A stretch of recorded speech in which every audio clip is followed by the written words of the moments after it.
Assalamualaikum warahmatullahi wabarakatuh. Salam sejahtera bagi kita semua. Perkenalkan, nama saya Nyai Nazwa dengan NIM 07011182328017 dari kelas L1 Indralaya. Di sini saya akan membuat video mengenai penjelasan apa saja yang sudah saya pelajari dan apa saja ilmu yang telah saya dapatkan selama pembelajaran pertemuan kedua di mata kuliah Keuangan Publik yang diampuh oleh Ibu Alvina untuk memenuhi tugas individu pada mata kuliah ini. Pada pertemuan kedua kemarin membahas mengenai barang publik. Apa sih itu barang publik? Secara umum, barang publik merupakan yang bisa kita pahami sebagai sesuatu yang dapat dinikmati atau dibutuhkan oleh semua orang.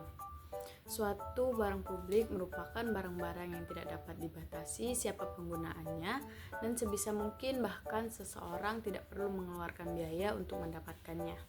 Contoh barang publik adalah sinyal atau gelombang televisi, gelombang radio, dan mercusuar. Selanjutnya, externality.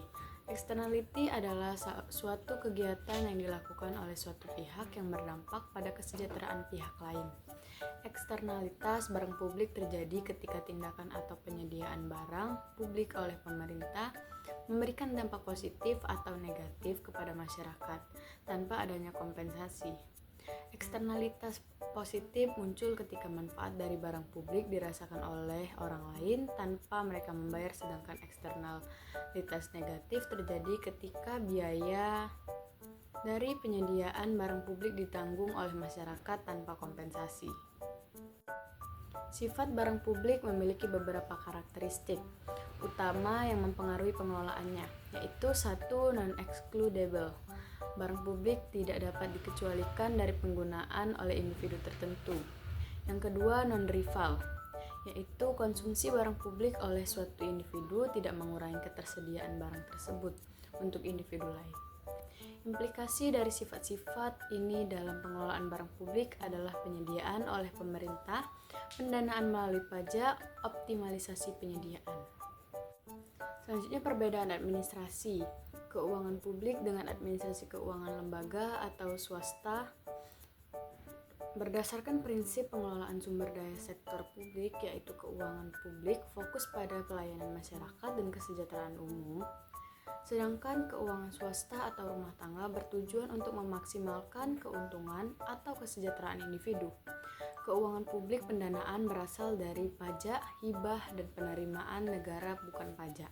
Sedangkan keuangan swasta atau rumah tangga pendanaan berasal dari pendataan pribadi, investasi atau pinjaman. Keuangan publik harus mempertanggungjawabkan penggunaan dana kepada publik dan lembaga legislatif.